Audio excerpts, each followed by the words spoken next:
कहते हो हम हुजूर के ग़ुलाम में, मैं कहता हूँ ग़ुलाम ऐसा नहीं होता।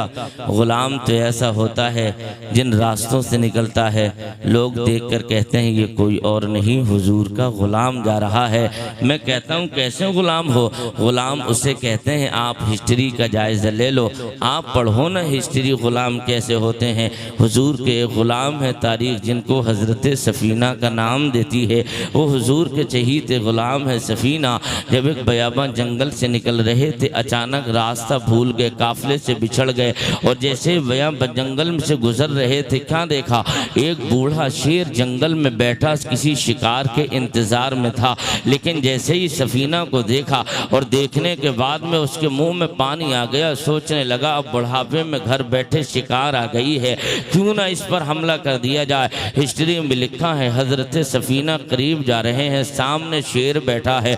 मैं कहता हूँ लोग मौत को देखकर पसीने छोड़ जाते हैं, इधर शेर बैठा है लेकिन सफीना के चेहरे पे कोई शिकन नहीं है। खड़े हो गए, शेर ने कान खड़े कर लिए और तमाम ताकत इकट्ठी करके हजरत सफीना पे अटैक करने की पूरी तैयारी में है जंगल का शेर। मगर हजरत सफीना है जंगल के शेर को देखते समझ गए अब ये मेरे ऊपर हमला करेगा, अब हमला करने ही वाला है।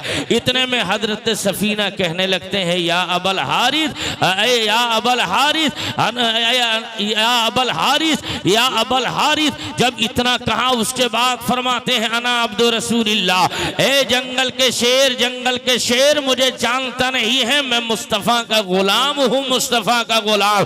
जब इतना कहा था मैं आपसे पूछना चाहता हूँ, इंसान इंसान की बात समझेगा, इंसान इंसान की बोली समझेगा, इंसान इंसान का कलाम समझेगा। ओ सफीना तुम जंगल के जानवर को क्या बता रहे हो?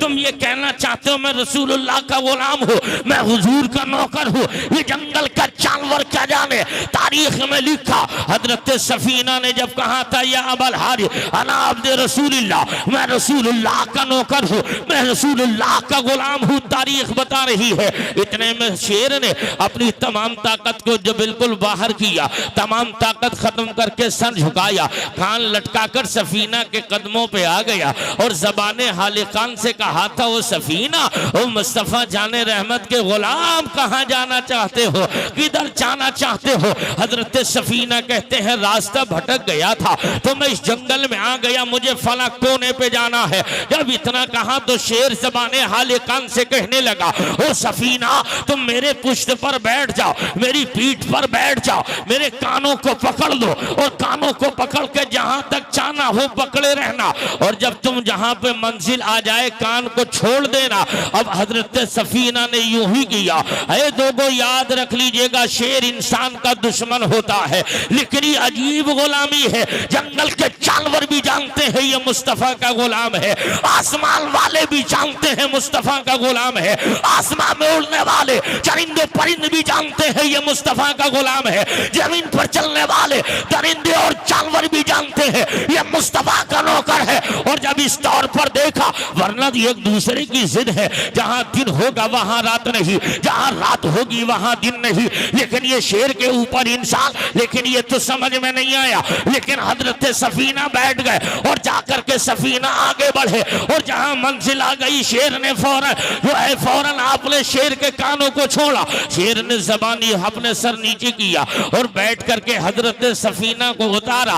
उतारने के बाद में ज़माने को सफीना ने यह पैगाम दिया था, ए लोगों गुलामी इस चीज का नाम है, एक तुम भी नबी के गुलाम हो, एक वो भी नबी के गुलाम थे, एक हम भी मुस्तफ़ा के गुलाम है, एक कल भी नबी के गुलाम थे।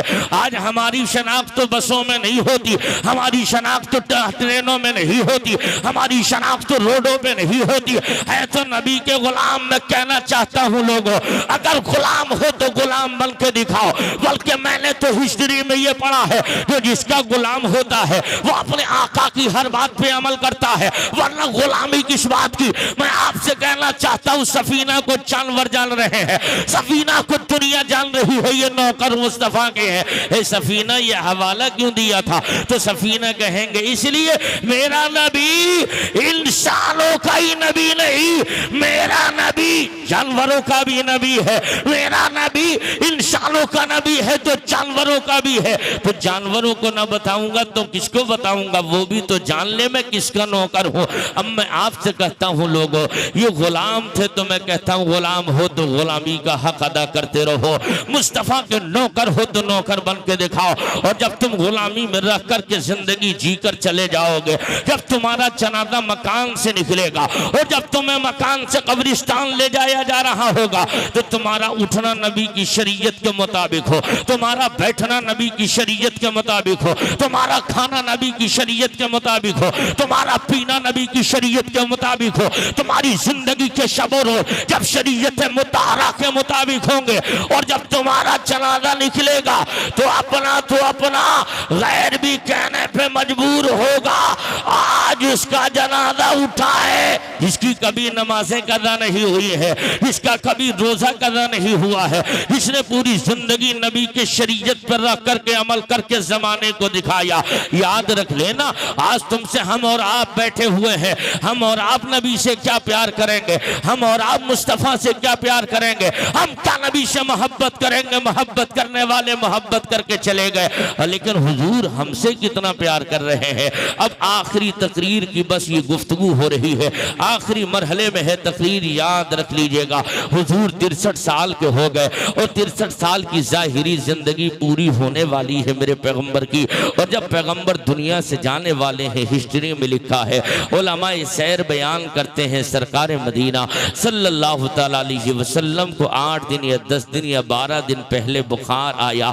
और बुखार की कैफियत ये थी कि हुजूर पर कभी बुखार उतरता है कभी चढ़ता है, लेकिन आखिरी वक्त में ऐसा हुआ, एक दिन हजरत सैयदा आयशा सिद्दीका हुजूर के गोद को अपने हुजूर के सर को अपनी गोद में रख कर के बैठी हुई थी। सरकार का आखिरी वक्त है। एक दिन मेरे आका मुस्तफ़ा जान रहमत विशाल शरीफ से 3-4 रोज पहले सरकार ने मगरिब की नमाज पढ़ाई और मगरिब की नमाज पढ़ाने के बाद पैगंबर अंदर हुजरे में तशरीफ ले गए। लेकिन क्या हुआ, हुजूर पर बुखार आया, शिद्दत की तकलीफ हुई और मेरे आका बेहोश हो गए। हुजूर को काफ़ी रात तक होश नहीं आया। हुजूर के गुलाम मस्जिद में बैठे इंतज़ार में हैं कि सरकार आएंगे तो नमाज अदा की जाएगी, हुजूर आएंगे तो नमाज पढ़ेंगे। मैं आपसे पूछना चाहता हूँ, मैं मुक्तदी हूँ, तुम अपने इमामों की कदर करो, है लोगों तुम अपने आइम्मा की इज्जत करो। अगर 2 मिनट लेट हो जाए तो घड़ी पे नजरें जमाने की ज़रूरत नहीं है, अगर 2-4 मिनट इधर उधर हो जाए तो पीछे मुड़ मुड़ के देखने की ज़रूरत नहीं है। हुजूर के इमाम का इंतज़ार करना भी हुजूर की सुन्नत है। आका के इंतज़ार में गुलाम बैठे, आका आएंगे तो नमाज पढ़ेंगे, आका आएंगे तो नमाज पढ़ेंगे। अब सरकार सल्लल्लाहु अलैहि वसल्लम बेहोश हैं, रात की काफ़ी गुजर चुकी थी, होश आया। मेरे नबी फरमाते हैं, या आयशा क्या लोगों ने नमाज पढ़ ली?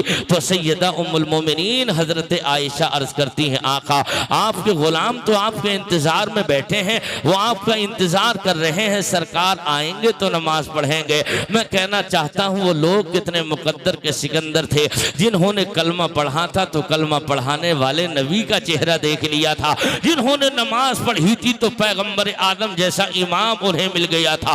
वो हुजूर के गुलाम नमाज के इंतजार में बैठे हुए हैं। और जब पैगंबर सल्लल्लाहु अलैहि वसल्लम ने इरशाद फरमाया, मुरू अबा बकरिन फलयुसल्ली बिन्नास, है आयशा अबू बकर से कह दो कि वो लोगों को नमाज पढ़ाएं। तो सैयद सरकार की बारगाह में उम्मुल मोमिनीन हजरत सैयदा आयशा अर्ज करती हैं।